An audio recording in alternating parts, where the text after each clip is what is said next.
Now, folks, I don't know how much you've been watching the spate of social media videos that have emerged over the course of the last couple of years of kids beating the living hell out of each other at school. But this seems to be happening at an accelerating rate. And not just seems to be.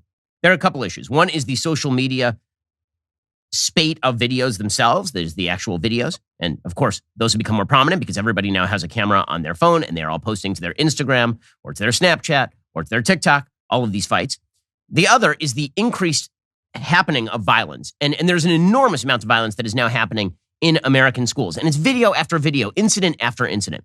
And we have to be asking ourselves why exactly this is happening right now. So the most widely covered incident was an incident that ended with a young 14-year-old girl actually killing herself. According to the New York Post, officials at the Central Regional School District in Ocean County, New Jersey, are bracing for howls of outrage today in their first school board meeting since a bullied teen named Andriana Kook killed herself earlier this month.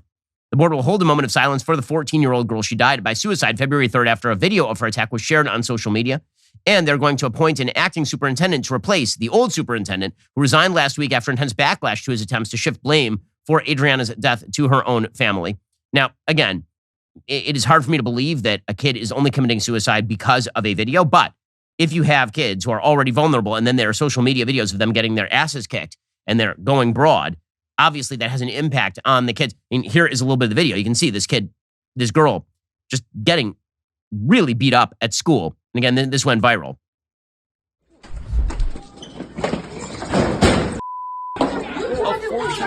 Girl is she's on the ground cowering, and you can see these other girls. Apparently, it was.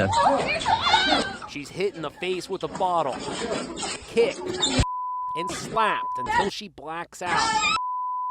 As she lies there on the floor, she's even taunted by one of her attackers. That's what you get, stupid. What makes the attack even more tragic is that the victim, Adriana Kush, took her own life. So a former staffer at this high school said there were days when I would break up 3 fights before homeroom even started. So it's not just this fight. These sorts of fights have become unbelievably common. And the administration did nothing. And you see these sorts of things happening all over the place. For example, there was a beating in a New York City school that was caught on tape. And again, this became these become national news stories. In this particular video, apparently New York police said charges are pending against a middle school student who was caught on video beating a much smaller student to the ground with his body. The video shows the 2 students interacting with the school bus in the background and other students walking around as the taller student grabs the other and bangs him on the ground. He then scurries away after the attack. Or, for example, there's a video from a Virginia school bus in which a 7th grader is being choked by another student. Here it was. 1 in 5 students is bullied. This 12-year-old little boy is one of them. He was choked on the school bus by an older girl student. Now his heartbroken mom is speaking with Inside Edition. She says her son is traumatized, both physically and mentally. It's shocking video taken on a school bus. A girl gets into it with a much smaller kid, then begins to choke him. I would think that they would expel her for strangling my son. He is sad and depressed. The school district in Virginia tells Inside Edition the school administration handled the situation in line with the student discipline manual. Okay, but apparently the mom said they tried to downplay everything. They tried saying we did everything we could and we took the proper safety measures, but they absolutely didn't. They didn't tell the teachers. They didn't put in the protective order. They didn't make sure my son was safe. He was still seeing her in the hall and still seeing her in the cafeteria. They did nothing. Or there's another case. Again, this is all within the last couple of weeks. And so all of these videos are fairly recent. Well, life is getting more and more dangerous for more and more of the population these days. Well, if this puts you in mind of, finding a way to hedge against the vicissitudes of life, you should be thinking about life insurance. It's a smart thing to do. You just don't know when death is going to come for you. You know it'll come at some point. Hopefully it's a long time in the future, but you just don't know. And this is why people have life insurance and why you, as a person with dependents, need life insurance. Policy Genius makes it easy to compare life insurance quotes from top companies to find your lowest price. With Policy Genius, you can find life insurance policies that start at just $39 per month for $2 million in coverage. Some options offer coverage in as little as a week and avoid those unnecessary medical exams. Policy Genius's licensed agents can help you find coverage options in as little as a week. They work for you, not the insurance companies, which means they don't actually have an incentive to recommend one insurer over another. So you can trust their guidance. There are no added fees. Your personal information is private. Your loved ones deserve a financial safety net. You deserve a smarter way to find and buy it. head on over to policygenius.com/Shapiro or click the link in the description. Get your free life insurance quotes. See how much you could save. That's policygenius.com/Shapiro. Again, policygenius.com/Shapiro.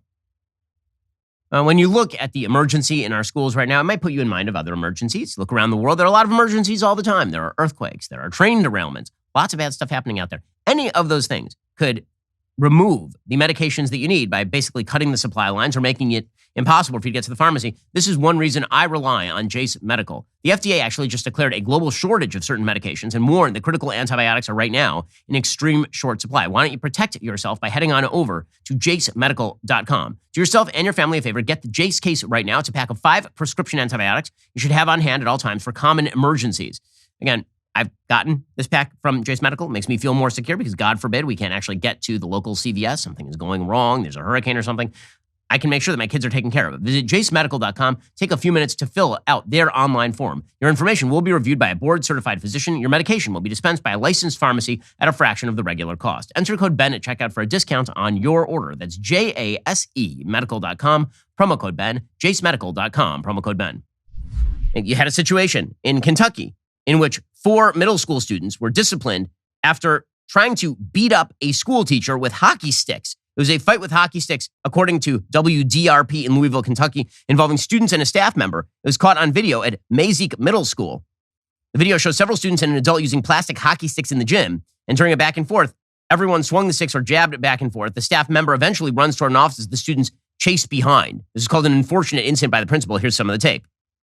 A fight with hockey sticks involving several students and a staff member was caught on video at Mazik Middle School. The footage was shared with WDRB and is being shared online tonight. You can see several students and an adult using plastic hockey sticks in the gym.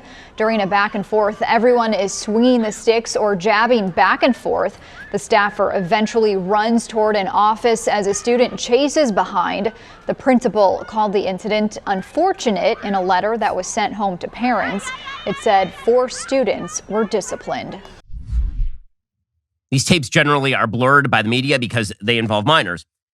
And there's another case from Delaware in which a 13-year-old girl, apparently, according to 6abc.com, is recovering after she was violently jumped inside her classroom at Stanton Middle School in Wilmington, Delaware. The video is being used by Delaware State Police as part of their investigation. Apparently, the daughter has special needs and the school failed to protect her. And the fight happened last week on her daughter's 3rd day at the new school. According to the mom, they're all surrounding my daughter and watching her get kicked in the head and watching her friend get kicked in the head. And they think that this is okay. Apparently, there were threats that were written on the whiteboard before any of this happened by some of the other students. Or there was a case in Miami-Dade in which a teenage boy was accused of beating a girl on a school bus. He's a 15-year-old boy, and apparently he was attacking a 9-year-old girl on the school bus earlier this month. Here's some of that tape. We are told that the student in the video that's getting beat on, she is a 3rd grade student here at Coconut Palm K-8 Academy in Homestead. Now, again, as you mentioned, the video is difficult to watch. Just a warning, let's take you there so you can see for yourself. This did happen yesterday. It happened Wednesday. We have blurred the faces of the students to protect them. Now, this video shows a group of children on board a school bus. They are arguing 1 minute. The next, another student begins punching on a little girl repeatedly. Then another student jumps in and pummels that little girl. The victim is 9 years old. If it feels like society is falling apart, that's because it kind of is. But there are policy reasons why this is happening now. Okay, so what is happening at these schools? So this is not just anecdotal evidence. Okay, there is actual data suggesting there's been a vast uptick in the amount of violence at schools over the past several years. In fact, EdWeek, which is a left-wing publication, wrote in November 2021, following the return of most U.S. school children to full-time in-person learning, a raft of anecdotal reports indicate violence may be rising in K-12 schools. Teachers are reporting breaking up fights in schools and are raising concerns about their own safety. Students have been caught with guns or other weapons on campuses in several high-profile incidents. School shootings in 2021, though still very rare, are on track to surpass their pre-pandemic high. So what exactly is happening? Well, there is no national representative data set to confirm there have been more violent incidents, but we do know that the most recent federal collection on school safety found that some types of violent crimes were on the rise as of the 2017-2018 school year. So this is part of a broader trend. Now, this is still below what it was in the 90s and the early 2000s. But it is a reversal of the downward trend that we actually saw in school violence. And that is not shocking considering that we've seen a reversal of the trend in general societal-wide violence. Teachers, principals, and educators, according to EdWeek, now say they're seeing an increase that has roughly paralleled the return of most students to in-person learning. So what exactly is happening here? Well, the answer is fairly obvious. What is happening here is that equity is being imposed on our schools. Equity is being imposed. School discipline is one area in which you can see the results of equity. The reason that you are seeing more kids beating each other up is because school principals and administrators, the Department of Education, state education officials, they have decided they no longer wish to police behavior in the classroom because a disproportionate share of the kids who are being suspended or expelled are kids of color. That is an actual argument that is made by the left, and their answer to that is that we should keep violent kids or kids who are troublemaking or kids who are disturbing others' learning in the classroom. Now, this has a real impact largely on other minority kids. When you keep kids who are not capable of handling themselves in a classroom, in the classroom, you're focusing on that one kid. I get it. But you're ignoring the other 30 kids who are in the classroom. When you refuse to suspend or expel kids who are beating the living hell out of each other, then what you are doing is incentivizing kids to beat the living hell out of each other. And everyone is scared bleepless of the federal government coming in and suggesting that racism is being enacted in the hallways of middle schools if the principal suspends somebody who's getting in a fight. Alrighty, guys, the rest of the show is continuing right now. You're not going to want to miss it. We will be getting into the mailbag, so make sure that you are a member because only your questions will be answered. Become a member, use code Shapiro at checkout for 2 months free on all annual plans. Click the link in the description and join us.